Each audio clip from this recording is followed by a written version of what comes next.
കേരളത്തിലെ പെൺകുട്ടികൾക്ക് വിവാഹമെന്ന് കേട്ടാലേ ഇപ്പോൾ ഉള്ളിൽ പേടിയാണ്. കല്യാണം കഴിഞ്ഞ സ്ത്രീകൾ ഈ നാട്ടിൽ അനുഭവിക്കുന്ന പ്രശ്നങ്ങൾ കണ്ടു വളരുന്ന പുതിയ തലമുറ ദാമ്പത്യ ജീവിതത്തെ ഒരു ബാധ്യതയായി കാണുന്നു. വിവാഹശേഷം സ്വാതന്ത്ര്യം നഷ്ടപ്പെടാം. വീട്ടിൽ നിന്ന് പുറത്തിറങ്ങണമെങ്കിൽ ഭർത്താവിൻ്റെ അനുവാദം ചോദിക്കണം. ആരെങ്കിലും ഫോൺ ചെയ്താൽ പ്രശ്നം. ഭർത്താവിൻ്റെ സംശയരോഗം, ഗാർഹിക പീഡനം, ഒടുവിൽ ആത്മഹത്യയോ കൊലപാതകമോ വരെ സംഭവിക്കാം. പാലക്കാട് ശ്രീകൃഷ്ണപുരത്ത് യുവതിയെ ഭർത്താവ് ശ്വാസം മുട്ടിച്ച് കൊലപ്പെടുത്തിയത് സംശയത്തെ തുടർന്നാണ്. ദീർഘനാളത്തെ പ്രണയത്തിന് ശേഷം വിവാഹം കഴിച്ചവരുടെ ദാമ്പത്യ ജീവിതമാണ് ഈ രീതിയിൽ ദുരന്തത്തിൽ കലാശിച്ചത്. എന്തായിരിക്കും വൈഷ്ണവിക്കും ദീക്ഷിത്തിനുമിടയിൽ സംഭവിച്ചത്? ഇതോടൊപ്പം തിരുവനന്തപുരത്ത് അമ്മ വഴക്കു പറഞ്ഞതിന് 7 വയസ്സുകാരൻ തൂങ്ങി മരിച്ച ഞെട്ടിപ്പിക്കുന്ന സംഭവത്തെക്കുറിച്ചുകൂടി കേട്ടു. വിശദമായി പരിശോധിക്കുകയാണ് പോലീസ് പട്രോൾ. സ്വാഗതം.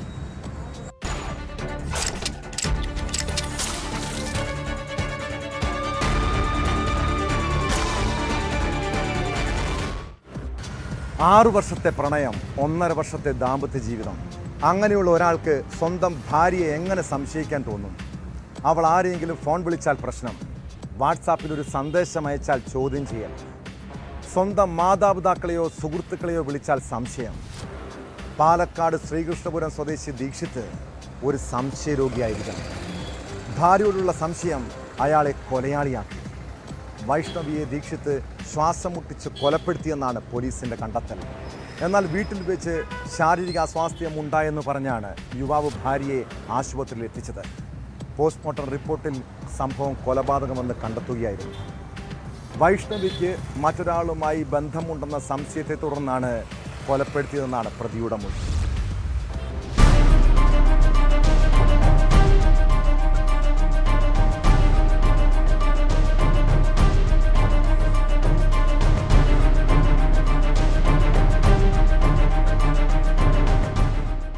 വെള്ളിയാഴ്ച പുലർച്ചെയാണ് വൈഷ്ണവിയെ കാട്ടുകുളത്തെ ഭർതൃവീട്ടിൽ അവശനിലയിൽ കണ്ടെത്തിയത്. സംഭവ സമയം ഭർത്താവ് ദീക്ഷിത് മാത്രമാണ് വീട്ടിലുണ്ടായിരുന്നത്. വൈഷ്ണവിക്ക് ശാരീരിക അസ്വസ്ഥതയുണ്ടായെന്നും അവശനിലയിലാണെന്നും പറഞ്ഞ് ദീക്ഷിത് ഭാര്യയുടെ മാതാപിതാക്കളെ വിവരമറിയിച്ചു. തുടർന്ന് വൈഷ്ണവിയുടെ അച്ഛനും അമ്മയും സ്ഥലത്തെത്തി. ഇതിനിടെ വൈഷ്ണവിയെ മാങ്ങോട്ടുള്ള സ്വകാര്യ ആശുപത്രിയിൽ എത്തിച്ചുവെങ്കിലും മരണം സംഭവിച്ചിരുന്നു.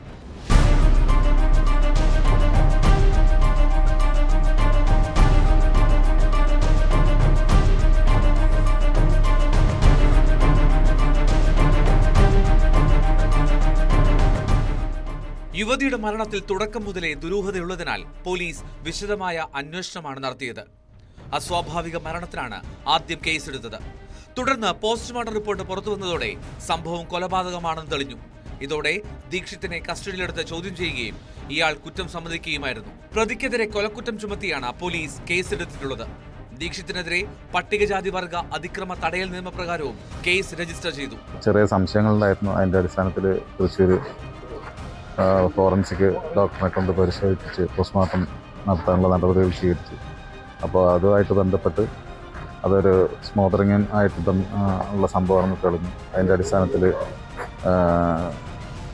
ഈ സ്ത്രീയുടെ ഭർത്താവിനെ ചോദ്യം ചെയ്ത് കാര്യങ്ങൾ കൃത്യമായിട്ട് മനസ്സിലാക്കി അത് പ്രതിയെ അറസ്റ്റ് ചെയ്ത് കോടതിയിൽ ഹാജരാക്കുന്നതാണ്. മറ്റൊരാളുമായി അടുപ്പമുണ്ടെന്ന സംശയത്തെ തുടർന്നാണ് വൈഷ്ണവിയെ കൊലപ്പെടുത്തിയതെന്നാണ് ദീക്ഷിത്തിന്റെ മൊഴി. ശ്വാസം മുട്ടിച്ചാണ് കൊലപാതകം നടത്തിയതെന്നും ഇയാൾ സമ്മതിച്ചു. വൈഷ്ണവിയെ കൊലപ്പെടുത്തിയത് മുഖത്ത് ബെഡ്ഷീറ്റ് അമർത്തിയാണ്. ബന്ധുക്കളെ വിവരമറിയിച്ചത് മരിച്ചെന്ന് ഉറപ്പായി 1 മണിക്കൂറിന് ശേഷമാണെന്നും പോലീസ് പറയുന്നു. പ്രതിയുടെ വീട്ടിൽ പോലീസും ഫോറൻസിക് സംഘവും പരിശോധന നടത്തി.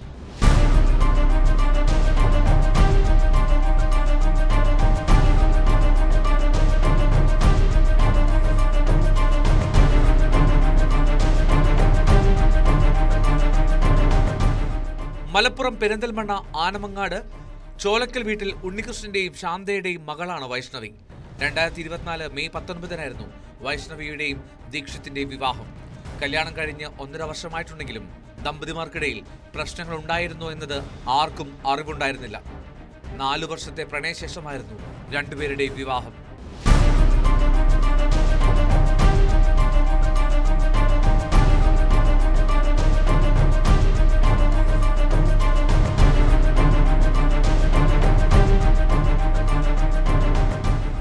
ന്യൂസ് 18 പാലക്കാട്. വീട്ടിൽ കളിച്ചും ചിരിച്ചും നടക്കുന്ന ബാല്യകാലം. അക്കാലത്ത് നമ്മൾ സഹോദരങ്ങളുമായി എത്ര വഴക്ക് കൂടിയിട്ടുണ്ടാകും അല്ലേ? അതിൻ്റെ പേരിൽ മാതാപിതാക്കളിൽ നിന്ന് കുറേ തല്ലും കൊണ്ട് കാണും. ഇങ്ങനെ അച്ഛനിൽ നിന്നോ അമ്മയിൽ നിന്നോ വഴക്ക് കേൾക്കുന്ന കുട്ടിയുടെ ചിന്ത അവനെ ആർക്കും ഇഷ്ടമല്ലെന്നായിരിക്കും.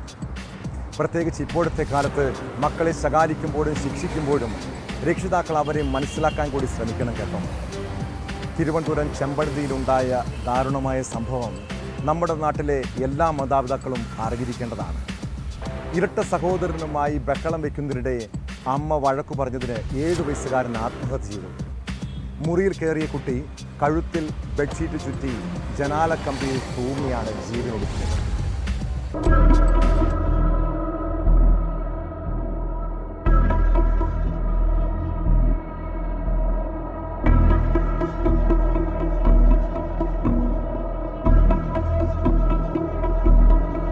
ചെമ്പഴന്തി അക്കരവിള വീട്ടിൽ പ്രമോദ് സിനി ദമ്പതികളുടെ മകൻ ശ്രേയസിനെയാണ് തൂങ്ങി മരിച്ച നിലയിൽ കണ്ടെത്തിയത്. ഇരട്ടകളായ ശ്രാവണും ശ്രേയസും വീട്ടിൽ ട്യൂഷൻ പഠിക്കുന്നതിനിടയിൽ ബഹളം വെച്ചതിന് അമ്മ ശ്രേയസിനെ വഴക്ക് പറഞ്ഞു. തുടർന്ന് ശ്രേയസ് മുറിയിൽ കയറി അകത്തുനിന്ന് പൂട്ടി. മകൻ ഉറങ്ങുകയായിരിക്കുമെന്ന് കരുതി അമ്മ സിനി വിളിച്ചില്ല.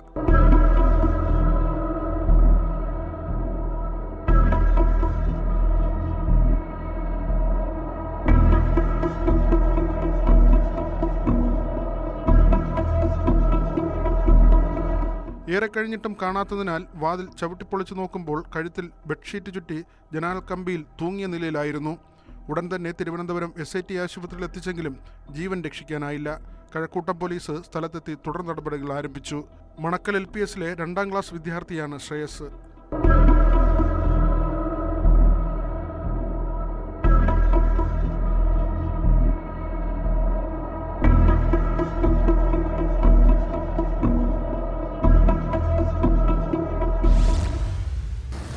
KSRTC ബസ്സിൽ യാത്ര ചെയ്യുമ്പോൾ കണ്ടക്ടറുടെ സീറ്റിനോട് ചേർന്നിരുന്നാൽ ഒരു സുരക്ഷിതത്വമുണ്ടെന്നാണ് പൊതുവെ നമ്മളൊക്കെ ചിന്തിക്കുന്നത്. ഏതാനും നാളുകൾക്ക് മുൻപ് കൊച്ചിയിൽ ഒരു യുവതിക്ക് നേരെ യാത്രക്കാരൻ്റെ ഭാഗത്തു നിന്ന് ലൈംഗിക അതിക്രമം ഉണ്ടായപ്പോൾ രക്ഷയ്ക്കെത്തിയ കണ്ടക്ടറുടെ മുഖം എല്ലാവരുടെയും മനസ്സിലുണ്ടാകും. അത് കരുതിയാകണം രാത്രിയിൽ ബസ്സിൽ യാത്ര ചെയ്യുകയായിരുന്ന ഗുരുവായൂർ സ്വദേശിനിയായ വിദ്യാർത്ഥിനി കണ്ടക്ടറുടെ സീറ്റിനടുത്ത് തന്നെ സ്ഥലം പിടിച്ചത്. എന്നാൽ ബസ് പാലക്കാട് ഒറ്റപ്പാലത്തെത്തിയപ്പോൾ അയാളുടെ തനി സ്വഭാവം പുറത്തു വന്നു. കണ്ടക്ടർ മോശമായ രീതിയിൽ സമീപിക്കുകയും സ്പർശിക്കുകയും ചെയ്തതോടെ അവൾ പോലീസ് കൺട്രോൾ റൂമിൽ വിളിച്ചു. ഒറ്റപ്പാലം പോലീസ് എത്തി കണ്ടക്ടറെ കസ്റ്റഡിയിലെടുക്കുകയും ചെയ്തു. ഒരതിക്രമം ഉണ്ടായാൽ എങ്ങനെ സ്വയം പ്രതിരോധം തീർക്കണമെന്ന സന്ദേശം കൂടിയാണ് ഈ 19-കാരിയുടെ ഇടപെടൽ.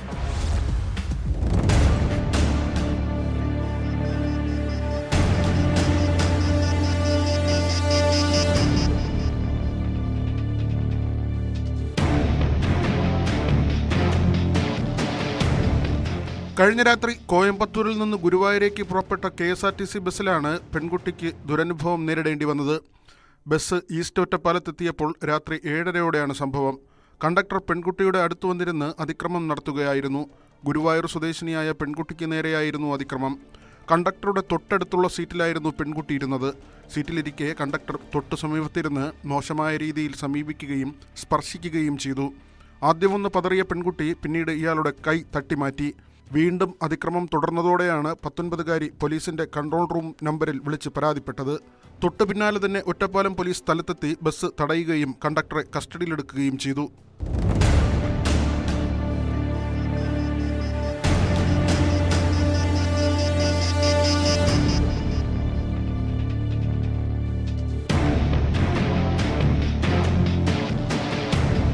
പരാതിയെ തുടർന്ന് കേസെടുത്ത പോലീസ് വിശദമായ അന്വേഷണം തുടങ്ങിയിട്ടുണ്ട്. പെൺകുട്ടിയുടെ മൊഴിയെടുത്ത അന്വേഷണ സംഘം മറ്റ് യാത്രക്കാരിൽ നിന്ന് വിവരങ്ങൾ ശേഖരിക്കുകയും ചെയ്തു.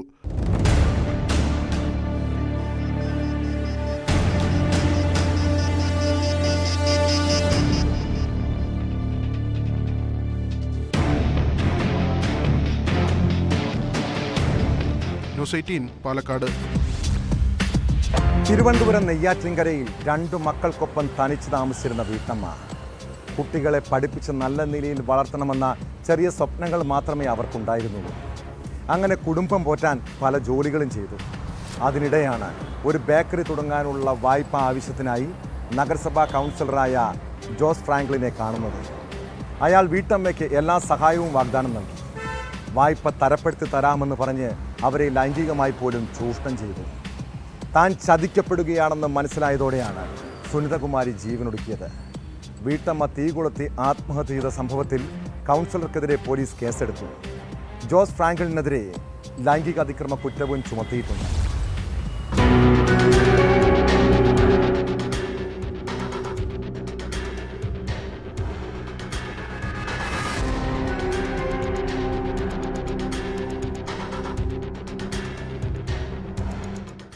കഴിഞ്ഞ ബുധനാഴ്ചയായിരുന്നു നെയ്യാറ്റിൻകര മുട്ടക്കാട് സ്വദേശി സുനിതകുമാരിയെ വീടിനുള്ളിൽ പൊള്ളലേറ്റ നിലയിൽ കണ്ടെത്തിയത്. തുടർന്ന് ആശുപത്രിയിൽ എത്തിച്ചെങ്കിലും മരണം സംഭവിച്ചു. തുടക്കത്തിൽ ഗ്യാസിൽ നിന്ന് തീ പടർന്നുണ്ടായ അപകടമെന്നായിരുന്നു കരുതിയത്. എന്നാൽ ഫോറൻസിക് സംഘവും പോലീസും സംഭവം നടന്ന വീട്ടിൽ പരിശോധന നടത്തിയതോടെയാണ് മണ്ണെണ്ണ ഒഴിച്ച് തീ കൊളുത്തിയതാണെന്ന് കണ്ടെത്തിയത്. ഈ സമയം വീട്ടിൽ നിന്ന് കിട്ടിയ ആത്മഹത്യാക്കുറിപ്പ് നിർണായകമായി. സ്ഥലത്തെ കോൺഗ്രസ് നേതാവും നഗരസഭാ ആരോഗ്യകാര്യ സ്റ്റാൻഡിംഗ് കമ്മിറ്റി ചെയർമാനുമായ ജോസ് ഫ്രാങ്ക്ലിൻ തന്നെ ശാരീരികമായി ചൂഷണം ചെയ്തിരുന്നുവെന്ന് ആത്മഹത്യാക്കുറിപ്പിൽ പറയുന്നു.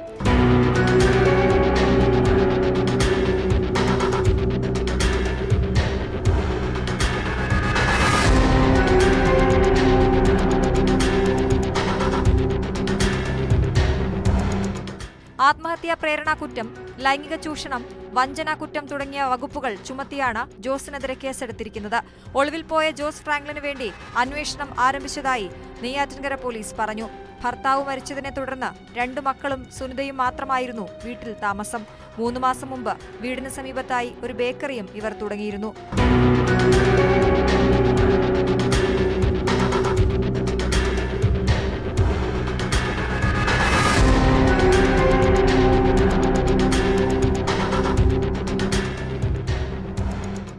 ന്യൂസ് 18 നെയ്യാറ്റിൻകര.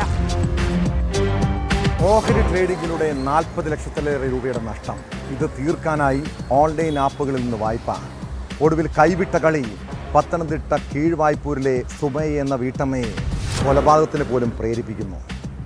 സാമ്പത്തിക ബാധ്യത തീർക്കാനാണ് പോലീസുകാരൻ്റെ ഭാര്യയായ പ്രതി അയൽവാസിയായ 61-കാരിയുടെ സ്വർണം അപഹരിച്ച ശേഷം തീ കൊളുത്തി കൊലപ്പെടുത്താൻ ശ്രമിച്ചത്. ലതാകുമാരിയെ കൊലപ്പെടുത്താൻ ശ്രമിച്ച കേസിൽ പ്രതി കുറ്റം സമ്മതിച്ചു. വീട്ടിൽ അതിക്രമിച്ച് കയറിയ സുമയ്യ ലതാകുമാരിയെ കെട്ടിയിട്ട് സ്വർണ്ണാഭരണങ്ങൾ മോഷ്ടിച്ച ശേഷം വീടിന് തീയിട്ടെന്നാണ് കേസ്. സംഭവത്തിൽ മറ്റാർക്കും പങ്കില്ലെന്നാണ് പോലീസ് നൽകുന്ന വിവരം.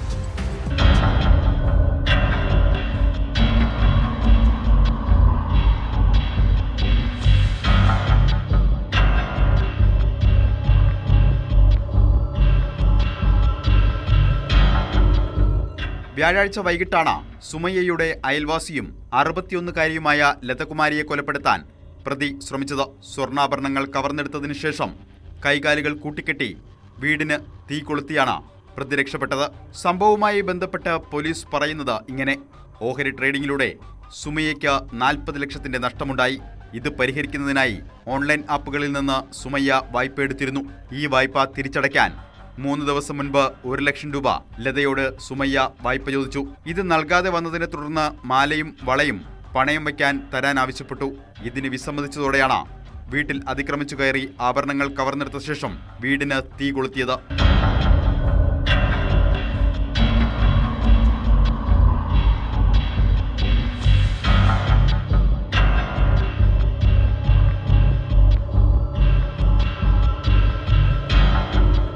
ഭാര്യയുടെ ഓഹരി ട്രേഡിംഗിനെ കുറിച്ച് പോലീസ് ഉദ്യോഗസ്ഥന് അറിയില്ലായിരുന്നു. കോയിപ്പുറം സ്റ്റേഷനിലെ സിവിൽ പോലീസ് ഓഫീസറാണ് ഭർത്താവ്. വീട്ടിൽ അതിക്രമിച്ച് കയറിയ സുമയ്യ ലതകുമാരിയെ കെട്ടിയിട്ട ശേഷം ഭീഷണിപ്പെടുത്തിയാണ് സ്വർണ്ണാഭരണങ്ങൾ മോഷ്ടിച്ചത്. ലതയുടെ മൊഴിയുടെ അടിസ്ഥാനത്തിൽ പോലീസ് നടത്തിയ പരിശോധനയിൽ മോഷ്ടിക്കപ്പെട്ട ആഭരണങ്ങൾ കണ്ടെടുത്തു. ലതയുടെ വീടും സുമയ്യ താമസിക്കുന്ന ക്വാർട്ടേഴ്സും പോലീസ് സീൽ ചെയ്തു. സ്ഥലത്ത് ഫോറൻസിക് വിദഗ്ധർ പരിശോധന നടത്തി അന്വേഷണം നടത്തുന്നതിനിടയിലാണ് നിർണായക വിവരങ്ങൾ പോലീസിന് ലഭിച്ചത്. പോലീസ് സ്റ്റേഷന് തൊട്ടുപിറകിലാണ് ലതയുടെ വീട്. സ്റ്റേഷൻ വളപ്പിലാണ് ക്വാർട്ടേഴ്സ് സ്ഥിതി ചെയ്യുന്നത്. ദേഹത്ത് പൊള്ളലേറ്റ നിലയിൽ വസ്ത്രങ്ങളില്ലാതെ ലത പോലീസ് സ്റ്റേഷനിലേക്കാണ് ആദ്യം ഓടിയെത്തിയത്. പോലീസാണ് ലതയെ പിന്നീട് സ്വകാര്യ മെഡിക്കൽ കോളേജ് ആശുപത്രിയിൽ എത്തിച്ചത്. ലതയുടെ കൈക്കും കാലിനും പൊള്ളലുണ്ട്.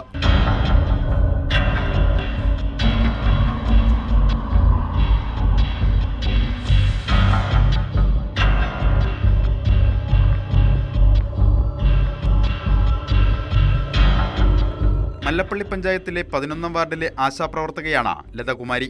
കഴുത്തിലുണ്ടായിരുന്ന 2.5 പവന്റെ മാല, കയ്യിൽ കിടന്ന ഓരോ പവൻ വരുന്ന 3 വളകൾ, വിരലിലെ 6 ഗ്രാം തൂക്കമുള്ള മോതിരം എന്നിവയാണ് സുമയ്യ മോഷ്ടിച്ചത്. പ്രതിയെ വീട്ടിലെത്തിച്ച് പോലീസ് തെളിവെടുത്തു.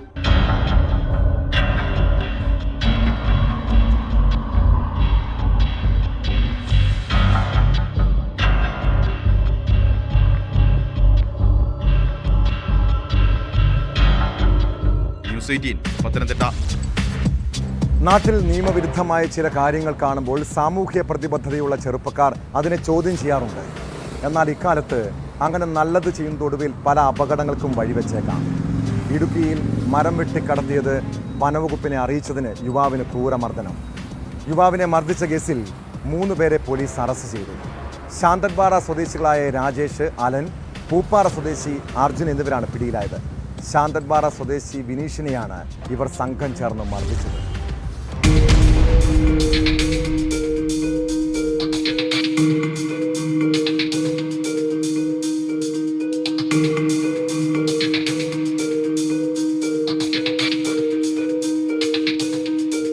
ഏതാനും ദിവസങ്ങൾക്ക് മുൻപാണ് കേസിനാസ്പദമായ സംഭവം നടന്നത്. പേതുട്ടിയിലെ കൃഷിയിടത്തിൽ നിന്നും വിനീഷ് ജോലി കഴിഞ്ഞ് മടങ്ങുന്നതിനിടെ വാഹനം തടഞ്ഞു നിർത്തി 3-അംഗ സംഘം മർദ്ദിക്കുകയായിരുന്നു. വാഹനത്തിൽ നിന്നും പിടിച്ചിറക്കി കമ്പിവടിയും കാപ്പിവടിയും ഉപയോഗിച്ച് മർദ്ദിച്ചത്. മേഖലയിലെ CHR ഭൂമിയിൽ നിന്ന് കഴിഞ്ഞയിടെ മരം വെട്ടി കടത്തിയത് വനംവകുപ്പ് കണ്ടെത്തിയിരുന്നു. വിവരം വനംവകുപ്പിനെയും പോലീസിനെയും അറിയിച്ചത് വിനീഷാണെന്നാരോപിച്ചായിരുന്നു ആക്രമണം.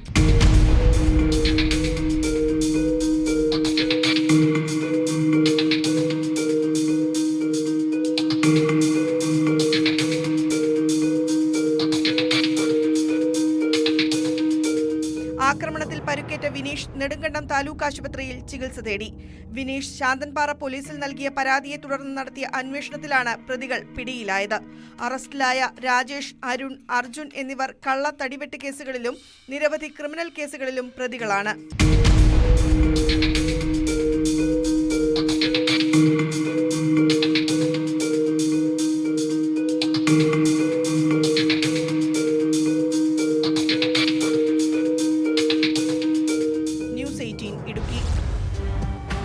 കോഴിക്കോട് പേരാമ്പ്രയിൽ സംഘർഷത്തിനിടെ പരിക്കേറ്റതും മൂക്കിൽ നിന്ന് ചോര വന്നതും ഷാഫി പറമ്പലിൻ്റെ ഷോ എന്ന് ആക്ഷേപിച്ചവരാണ് സഖാക്കൾ.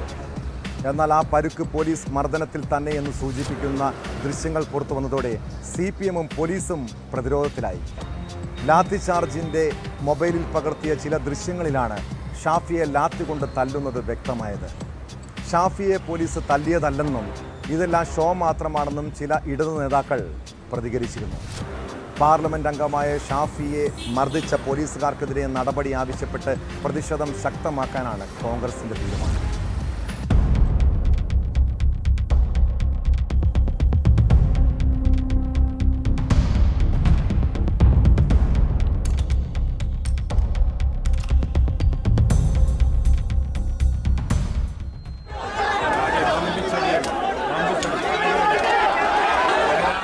ഷാഫി പറമ്പിൽ MPക്കെതിരെ ലാത്തിചാർജ് നടന്നിട്ടില്ലെന്ന് റൂറൽ SP KE ബൈജുവും പേരാമ്പ്ര DYSP ഹരിപ്രസാദും ആവർത്തിച്ചിരുന്നു.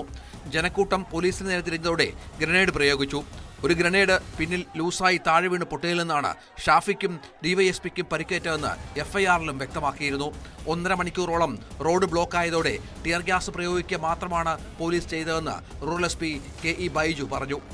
പേരാമ്പ്രയിൽ ഇന്നലെ പോലീസ് ലാത്തിചാർജ് ഉണ്ടായിട്ടില്ലെന്ന് CPM നേതാക്കളും ആവർത്തിച്ചിരുന്നു. ഷാഫി പറമ്പിൽ MPക്ക് പരിക്ക് പറ്റിയെങ്കിൽ അവരുടെ പ്രവർത്തകരുടെ പക്കൽ നിന്നാകുമെന്ന് CPM നേതാക്കൾ വിമർശിച്ചിരുന്നു. എന്നാൽ പോലീസിന്റെയും CPM-ന്റെയും വാദം പൊളിക്കുന്നതാണ് ദൃശ്യങ്ങൾ. പോലീസുകാരന്റെ ലാത്തി ഷാഫിയുടെ തലയിൽ കൊണ്ടതായി ദൃശ്യങ്ങളിൽ വ്യക്തമാണ്.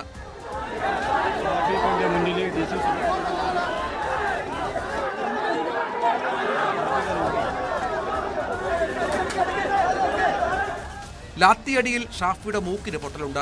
ശസ്ത്രക്രിയയ്ക്ക് ശേഷം തീവ്രപരിചരണ വിഭാഗത്തിലേക്ക് മാറ്റിയ MPക്ക് ഒരാഴ്ച വിശ്രമമാണ് ഡോക്ടർമാർ നിർദ്ദേശിച്ചിരിക്കുന്നത്.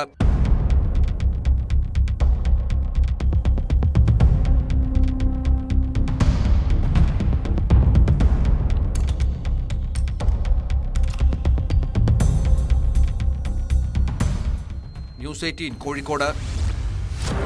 കേരളത്തിൽ RBI ചട്ടങ്ങൾ മറികടന്ന് പ്രവർത്തിക്കുന്ന മൾട്ടി സ്റ്റേറ്റ് കോഓപ്പറേറ്റീവ് സൊസൈറ്റികൾക്കെതിരെ IB നേരത്തെ തന്നെ മുന്നറിയിപ്പ് നൽകിയതാണ്. നിക്ഷേപത്തിൻ്റെ മറവിലുള്ള കള്ളപ്പണ ഇടപാടുകളും ബെനാമി ഇടപാടുകളും പരിശോധിക്കണമെന്നായിരുന്നു റിപ്പോർട്ട്. നിലവിൽ ED അന്വേഷണം നടക്കുന്ന pride multi state credit cooperative society പശ്ചിമ ബംഗാളിൽ നേരത്തെ തട്ടിപ്പ് നടത്തിയ ശേഷമാണ് കോഴിക്കോട് ആസ്ഥാനമായി പ്രവർത്തനം ആരംഭിച്ചതെന്നാണ് കണ്ടെത്തൽ. ഇതോടൊപ്പം കൊച്ചി രാജ്യാന്തര വിമാനത്താവളത്തിൻ്റെ ഷെയർ BLM വാങ്ങിയെന്ന് IBയുടെ റിപ്പോർട്ടിൽ പറയുന്നു. നിക്ഷേപ തുക ഉപയോഗിച്ച് ഈ സ്ഥാപനം തൃശ്ശൂരിലെ ഒരു തിയേറ്റർ വാങ്ങിയെന്നും വിവരമുണ്ട്.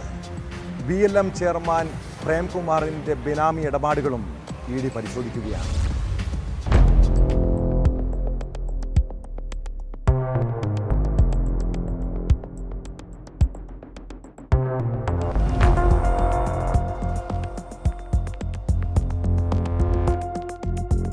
കൂടുതൽ പലിശ വാഗ്ദാനം ചെയ്ത് വലിയ തോതിൽ നിക്ഷേപങ്ങൾ സ്വീകരിക്കുന്നുവെന്നും ഇത് RBI ചട്ടങ്ങൾക്ക് വിരുദ്ധമാണെന്നും ചൂണ്ടിക്കാട്ടി നൽകിയ പരാതിയിലാണ് നിലവിൽ EDയുടെ അന്വേഷണം. Bharat Lajna multi state housing society, pride cooperative society, winner royal Varsha, Jeevan Jyothi തുടങ്ങിയ സഹകരണ സ്ഥാപനങ്ങളുടെ സാമ്പത്തിക ഇടപാടുകളാണ് പരിശോധിക്കുന്നത്.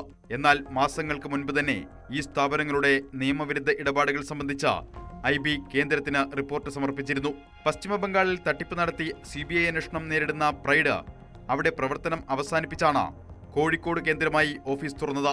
ഈ കോഓപ്പറേറ്റീവ് സൊസൈറ്റികളുടെ മറവിൽ കള്ളപ്പണ ഇടപാടുകൾ നടക്കുന്നുണ്ടെന്നാണ് IBയുടെ കണ്ടെത്തൽ. കോഴിക്കോട്, മലപ്പുറം ജില്ലകൾ കേന്ദ്രീകരിച്ച് കോടിക്കണക്കിന് രൂപയുടെ കള്ളപ്പണ നിക്ഷേപം സ്വീകരിച്ചതായും വിവരമുണ്ട്.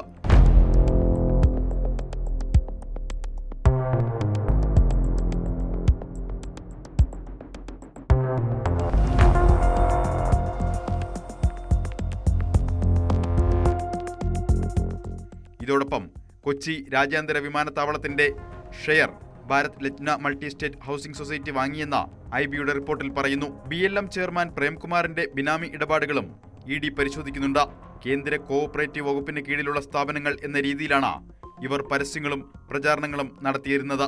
16 മുതൽ 20% വരെ പലിശ വാഗ്ദാനം ചെയ്ത് വ്യാപകമായ രീതിയിൽ തുക സമാഹരിച്ചതായും കണ്ടെത്തിയിട്ടുണ്ട്. പ്രളയ സമയത്ത് മുഖ്യമന്ത്രിയുടെ ദുരിതാശ്വാസ നിധിയിലേക്ക് തുക കൈമാറുമ്പോൾ പിണറായി വിജയനൊപ്പമുള്ള പ്രേംകുമാറിന്റെ ഫോട്ടോകൾ ഇവർ നിക്ഷേപകരെ ആകർഷിക്കാനായി ദുരുപയോഗം ചെയ്തതായും പരാതിയിൽ പറയുന്നു. 5 സ്ഥാപനങ്ങൾക്കെതിരെ അന്വേഷണം ആരംഭിച്ച ED ഡയറക്ടർ ബോർഡ് അംഗങ്ങളുടെ വിശദാംശങ്ങൾ, പ്രാഥമിക അംഗത്വ ലിസ്റ്റ്, കഴിഞ്ഞ 5 വർഷത്തെ ഓഡിറ്റ് റിപ്പോർട്ടുകൾ എന്നിവ ഹാജരാക്കാൻ നിർദ്ദേശം നൽകിയിട്ടുണ്ട്. കേരളത്തിന് പുറമെ മറ്റ് സംസ്ഥാനങ്ങളിൽ തട്ടിപ്പ് നടത്തിയിട്ടുണ്ടോ എന്നും അന്വേഷിക്കുന്നുണ്ട്.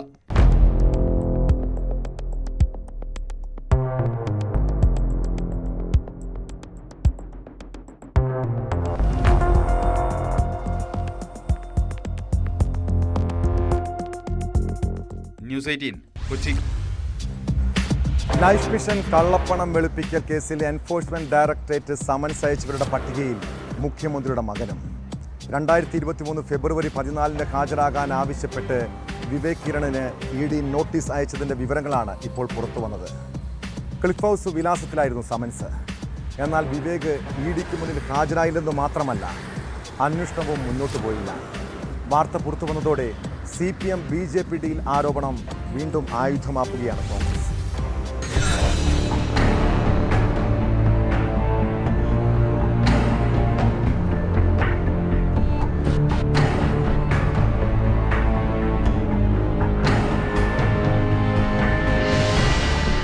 നയതന്ത്ര സ്വർണ്ണക്കടത്തിന് പിന്നാലെയായിരുന്നു ലൈഫ് പദ്ധതിയിലും അഴിമതി ആരോപണം ഉയർന്നത്.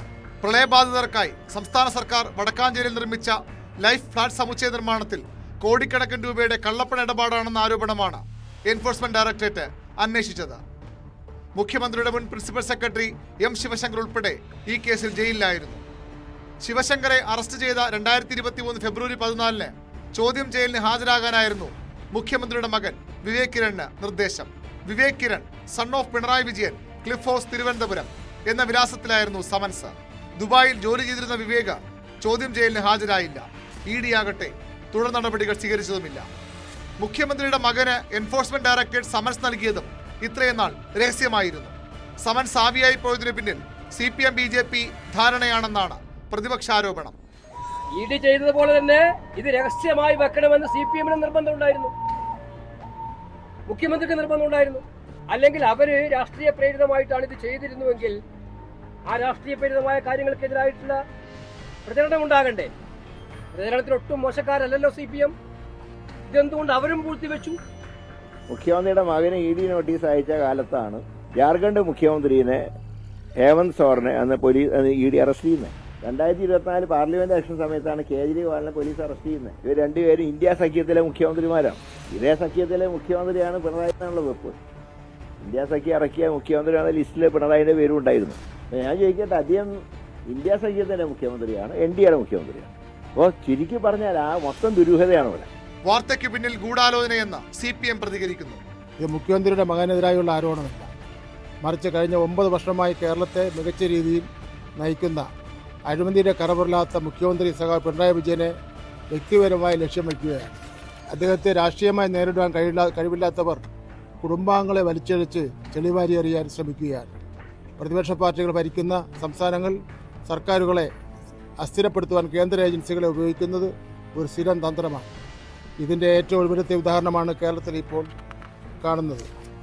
UAE സന്നദ്ധ സംഘടനയായ റെഡ് ക്രസന്റ് UAE കോൺസുലേറ്റ് മുഖേനയാണ് ലൈഫ് സമുച്ചയത്തിന് സാമ്പത്തിക സഹായം നൽകിയത്. നിർമ്മാണ കരാർ ലഭിച്ചതിനുള്ള കൈക്കൂലിയായി യൂണിടാക് ബിൽഡേഴ്സ് ഉടമ സന്തോഷ് ഈപ്പൻ UAE കോൺസുലേറ്റ് ഉദ്യോഗസ്ഥർക്കും M ശിവശങ്കറിനും 4.5 കോടിയിലേറെ രൂപ നൽകിയെന്നാണ് കേസ്. സ്വപ്ന സുരേഷ്, PS സരിത്, സന്ദീപ് നായർ എന്നിവരും കേസിൽ പ്രതികളാണ്. കൊച്ചിയിലെ സാമ്പത്തിക കുറ്റവിചാരണ കോടതിയാണ് കേസ് പരിഗണിക്കുന്നത്.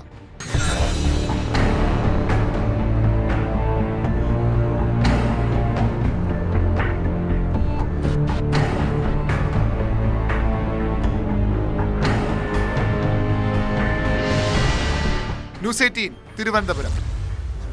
കാസർഗോഡ് തൃക്കണ്ണാട് ക്ഷേത്രത്തിൽ നിന്ന് 13 വർഷം മുൻപ് കാണാതായ സ്വർണം എവിടെ? ഭണ്ഡാരത്തിൽ നിന്ന് ലഭിച്ച സ്വർണം നഷ്ടപ്പെട്ട് നാളിതുവരെയായിട്ടും അവ വീണ്ടെടുക്കാൻ കഴിഞ്ഞിട്ടില്ല.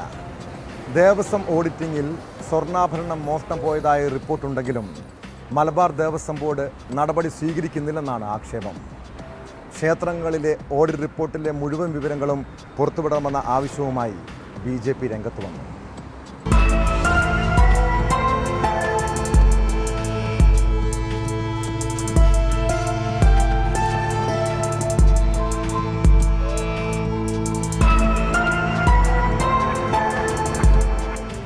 തൃക്കണ്ണാട് ത്രയംബകേശ്വര ക്ഷേത്രത്തിൽ നിന്ന് 13 വർഷം മുൻപ് കാണാതായ സ്വർണം ഇനിയും വീണ്ടെടുക്കാനായിട്ടില്ല. ഭണ്ഡാരത്തിൽ നിന്ന് ലഭിച്ച സ്വർണമാണ് കാണാതായത്. ആഭരണം ലഭിച്ചതായി ദേവസ്വം രജിസ്റ്ററിലുണ്ട്. എക്സിക്യൂട്ടീവ് ഓഫീസറും Malabar Devaswom board employees union CITU Kasaragod ജില്ലാ സെക്രട്ടറിയുമായിരുന്ന TM സത്യനാരായണന് നേരെയാണ് ഗുരുതര ആരോപണമുയരുന്നത്. 14.670 ഗ്രാം സ്വർണം കാണാനില്ലെന്ന് 2011-12 സംസ്ഥാന ഫണ്ട് ഓഡിറ്റ് റിപ്പോർട്ടിൽ രേഖപ്പെടുത്തിയിരുന്നു. ഇടത് യൂണിയൻ അംഗമായ എക്സിക്യൂട്ടീവ് ഓഫീസറുടെ കാലത്ത് സംഭവം നടന്നതിനാലാണ് നടപടി ഉണ്ടാകാത്തതെന്നും ക്ഷേത്രങ്ങളുടെ ഓഡിറ്റ് റിപ്പോർട്ട് സർക്കാർ പൂഴ്ത്തിവെക്കുകയാണെന്നും BJP കോഴിക്കോട് മേഖലാ സെക്രട്ടറി അഡ്വക്കേറ്റ് ശ്രീകാന്ത് ആരോപിച്ചു. ഇതിപ്പോൾ പുറത്തു വന്നിരിക്കുന്നത് ഈ ഭാഗത്ത് തൃക്കണ്ണാട് ക്ഷേത്രത്തിൻ്റെ മാത്രമാണ്. ഈ റിപ്പോർട്ട് പൂഴ്ത്തിവെച്ചിരിക്കുകയാണ്. ഈ സ്റ്റേറ്റ് ഓഡിറ്റ് വിഭാഗത്തിൻ്റെ ദേവസ്വം വിങ്ങിൻ്റെ ഓഡിറ്റ് റിപ്പോർട്ട് സമർപ്പിച്ചിട്ടും ഇത് പുറത്തു വന്നിട്ടില്ല, നടപടി എടുത്തിട്ടില്ല. അതുകൊണ്ട് ഈ മലബാർ ബോർഡിൻ്റെ കീഴിലുള്ള എല്ലാ ക്ഷേത്രങ്ങളുടെയും സ്വർണ്ണാഭരണങ്ങളും അതുപോലെ തന്നെ ഫണ്ട് സംബന്ധിച്ചുള്ള റിപ്പോർട്ട്, ഓഡിറ്റ് റിപ്പോർട്ട് പുറത്തു വിടാൻ, പരസ്യപ്പെടുത്താൻ അധികൃതർ തയ്യാറാകണമെന്ന് ആവശ്യപ്പെടുകയാണ്. ഇത് ഭക്തജനങ്ങളുടെ അവകാശമാണ്. ആ അവകാശം കാത്തുസൂക്ഷിക്കാനും അമ്പലങ്ങളിലെ ക്ഷേത്രങ്ങളുടെ ഭരണം സുതാര്യത വരുത്താനും ഈ കട്ട് കൊണ്ടുപോകുന്നത് അവസാനിപ്പിക്കാനും ഇത് ആവശ്യമാണെന്ന് ഞങ്ങൾ കരുതുകയാണ്. സ്വർണത്തിന്റെ വിപണി വില സത്യനാരായണൻ അടയ്ക്കണമെന്നായിരുന്നു ദേവസ്വം കമ്മീഷണറുടെ നിർദ്ദേശം. ഇതിനിടെ ക്ഷേത്രത്തിൽ ആരോപണ വിധേയനായ ഉദ്യോഗസ്ഥൻ മറ്റു ക്ഷേത്രങ്ങളിലും അഴിമതി നടത്തിയതായ ആരോപണത്തിൽ മലബാർ ദേവസ്വം കമ്മീഷണറുടെ നേതൃത്വത്തിൽ അന്വേഷണം നടക്കുന്നുണ്ട്.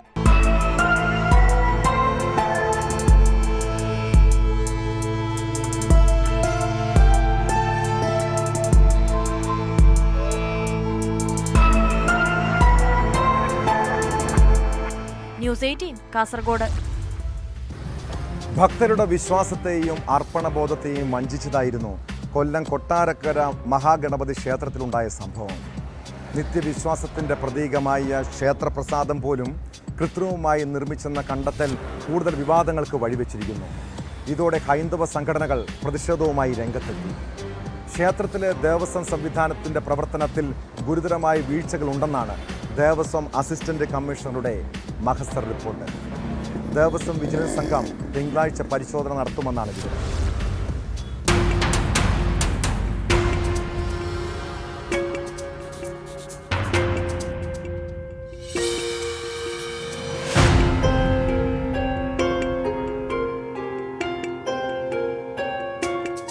ഭക്തജനങ്ങളുടെ വിശ്വാസത്തെ നടുക്കിയിരിക്കുകയാണ് കൊട്ടാരക്കര മഹാഗണപതി ക്ഷേത്രത്തിലെ കൃത്രിമ കരിപ്രസാദ നിർമ്മാണം കണ്ടെത്തിയ സംഭവം.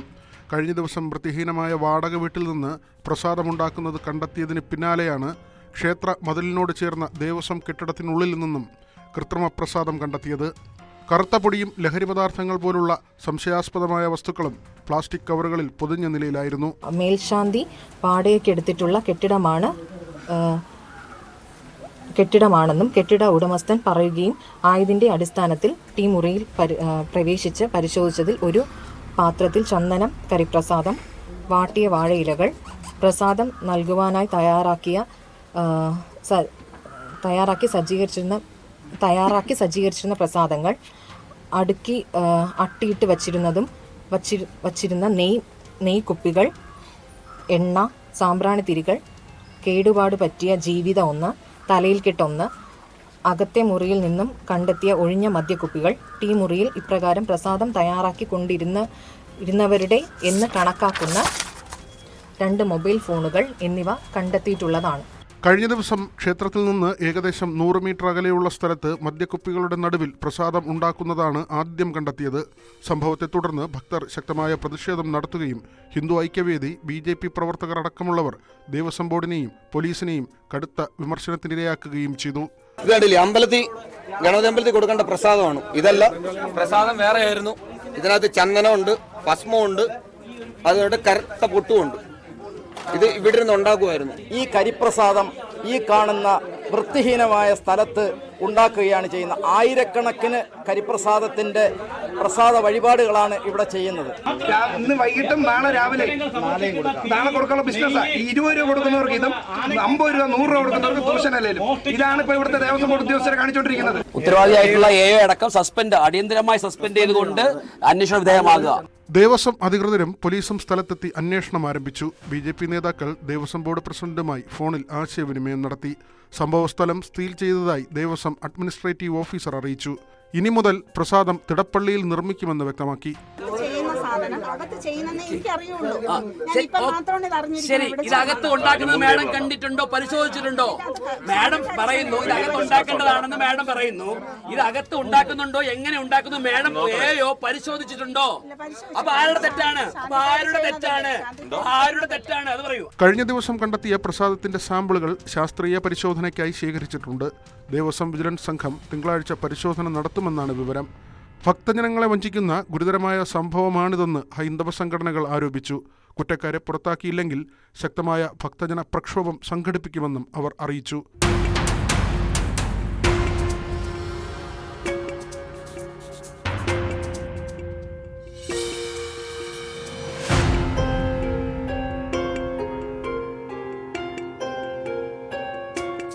ന്യൂസ് 18 കൊട്ടാരക്കര. ശിവഗിരി മഠത്തിലെ പോലീസ് നടപടിക്ക് 30 ആണ്ട്. 1995 ഒക്ടോബർ 11 പുലർച്ചെയായിരുന്നു സ്വാമിമാർ തമ്മിലുള്ള തർക്കം പരിഹരിക്കാൻ ശിവഗിരിയിൽ പോലീസ് കയറിയത്. ഹൈക്കോടതി വിധി നടപ്പാക്കാനായിരുന്നു പോലീസിൻ്റെ ഇടപെടൽ. 3 പതിറ്റാണ്ടിനിപ്പുറവും പോലീസ് നടപടിയുടെ മുറിവുകൾ ശിവഗിരിയിൽ ഇപ്പോഴും ഉണങ്ങാതെ അവശേഷിക്കുന്നു.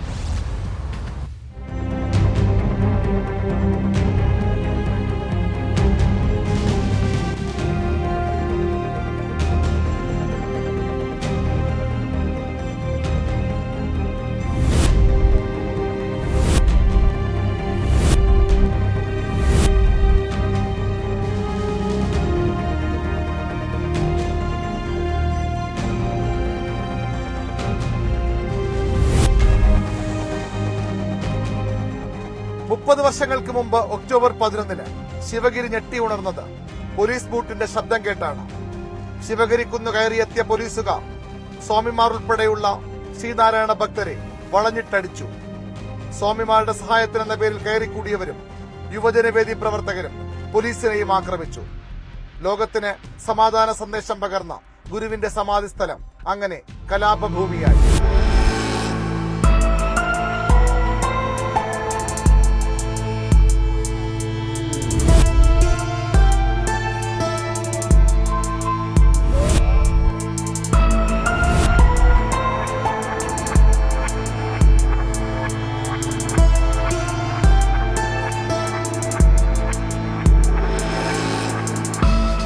മുഖ്യമന്ത്രി എ കെ ആന്റണിക്കെതിരെ വലിയ വിമർശനമുയർന്നു. എതിർപക്ഷത്തു നിന്ന് മാത്രമായിരുന്നില്ല വിമർശനങ്ങൾ. കോൺഗ്രസിനുള്ളിലും ആന്റണിക്കെതിരെ പടയൊരുക്കം തുടങ്ങി.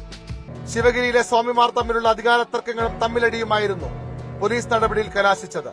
അതിന്റെ തിക്തഫലം അനുഭവിക്കേണ്ടി വന്നത് UDF ആയിരുന്നു. 1996 നിയമസഭാ തെരഞ്ഞെടുപ്പിൽ UDFന് വൻ തകർച്ചയുണ്ടായി. അധികാരത്തിൽ വന്ന നായനാർ സർക്കാർ ജുഡീഷ്യൽ അന്വേഷണം പ്രഖ്യാപിച്ചു. ആന്റണി സർക്കാരിനെ പൂർണ്ണമായി കുറ്റപ്പെടുത്തുന്നതായിരുന്നില്ല കമ്മീഷൻ റിപ്പോർട്ട്. എങ്കിലും സർക്കാരിനെതിരെയും പരാമർശങ്ങളുണ്ടായിരുന്നു. രാഷ്ട്രീയ ജീവിതത്തിലെ ഏറ്റവും വേദനയുണ്ടാക്കിയ സംഭവങ്ങളിലൊന്നായാണ് ശിവഗിരിയിലെ പോലീസ് നടപടിയെ എ കെ ആന്റണി അടുത്തിടെ വിശേഷിപ്പിച്ചത്. ഏറ്റവും ദുഃഖവും വേദനയുണ്ടാക്കിയ ഒരു കാര്യം നടന്നു. ശിവഗിരിയിൽ 95 കേരള ഹൈക്കോടതിയുടെ ഉത്തരവ് നടപ്പാക്കാൻ വേണ്ടി പോലീസിനെ അയക്കേണ്ടി വന്നു. അവിടെ ഉണ്ടായ സംഭവങ്ങൾ പലതും നിർഭാഗ്യകരമാണ്. പക്ഷെ അവിടെ പോലീസ് പോയത് ഹൈക്കോടതി ഉത്തരവ് പ്രകാരം ക്രിമിനൽ നിയമത്തിൽ പോലീസിനുള്ള അധികാരം ഉപയോഗിച്ചുകൊണ്ട് ശിവഗിരിയിൽ തെരഞ്ഞെടുപ്പിൽ ജയിച്ച സന്യാസിമാർക്ക് അധികാര കൈമാറ്റം നടത്തിയിരിക്കണം. അത് ഗവൺമെന്റ് ചുമതലയാണ്, പോലീസിന്റെ ചുമതലയാണ്. അതിനുവേണ്ടി എന്തൊക്കെ ചെയ്യണമല്ലോ ക്രിമിനൽ നിയമത്തിൽ പറഞ്ഞിരിക്കുന്ന എല്ലാ അധികാരങ്ങളും പോലീസ് ഉപയോഗിക്കണം എന്ന് പറഞ്ഞതിന്റെ അടിസ്ഥാനത്തിലാണ് പോലീസ് പോയത്. ആന്റണിയുടെ പരാമർശത്തോടെയാണ് ശിവഗിരിയിലെ പോലീസ് നടപടി വീണ്ടും വാർത്തകളിൽ നിറഞ്ഞത്. സർക്കാർ നടപടിയെ ന്യായീകരിച്ചും എതിർത്തും പ്രതികരണങ്ങൾ വന്നു. 90കളിലേതിന് സമാനമായി ശിവഗിരിയിലെ സ്വാമിമാരിൽ നിന്നും വേറിട്ട ശബ്ദങ്ങൾ ഇപ്പോഴും ഉയർന്നു. 3 പതിറ്റാണ്ടിനിപ്പുറവും ശിവഗിരിയിൽ മുറിവുകൾ ഉണങ്ങിയിട്ടില്ലെന്ന് വ്യക്തം.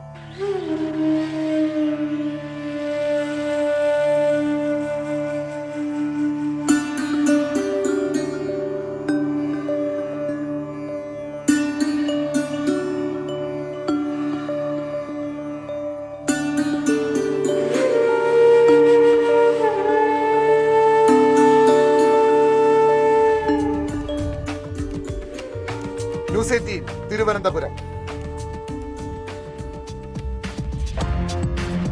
കടവും വായ്പയും എടുത്താണ് നമ്മുടെ നാട്ടിൽ പലരും ഒരു കച്ചവടം തുടങ്ങുന്നത്.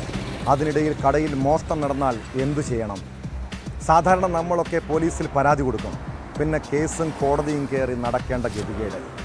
എന്നാൽ തിരുവനന്തപുരത്ത് തിരക്കുള്ള ബേക്കറിയിൽ നിന്ന് അതിവിദഗ്ധമായി സാധനങ്ങൾ അടിച്ചു മാറ്റിയ കള്ളനോട് കട ഉടമ ചെയ്ത മധുര പ്രതികാരത്തെക്കുറിച്ച് അറിയണം. കഴിഞ്ഞ ദിവസം മാന്യമായ വസ്ത്രം ധരിച്ച് കടയിലെത്തിയ യുവാവ് 500 രൂപയോളം വില വരുന്ന സാധനം കൈക്കലാക്കി. ആരും അറിഞ്ഞില്ലെന്ന് കരുതി അയാൾ സ്ഥലം വിട്ടെങ്കിലും എല്ലാം വിശദമായി CCTVയിൽ പതിഞ്ഞിരുന്നു.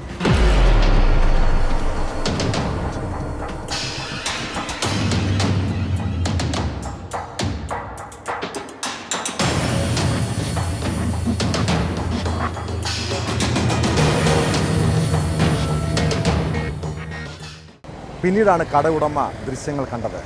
എന്നാൽ പോലീസിൽ പരാതി നൽകാനൊന്നും മുതിരാതെ നേരെ കള്ളൻ്റെ വീട് കണ്ടുപിടിച്ച് അവിടെ എത്തി. പിന്നാലെ കള്ളന് മീശമാധവൻ പുരസ്കാരം നൽകി ആദരിക്കുകയും ചെയ്തു. ഇങ്ങനെ അതിവിദഗ്ധമായി മോഷണം നടത്തുന്നവരെ ബഹുമാനിക്കുകയും അംഗീകരിക്കുകയും ചെയ്യണമെന്നാണ് കടയ്ക്കാവൂരിലെ ബേക്കറി ഉടമയുടെ നിലപാട്. ഇനി എന്തായാലും അയാൾ ജീവിതത്തിൽ ഒരിക്കലും കക്കാൻ ഇറങ്ങില്ലെന്ന് ഉറപ്പ്. ഇതോടെ പോലീസ് പട്രോൾ പൂർണ്ണമാകുന്നു. നമസ്കാരം.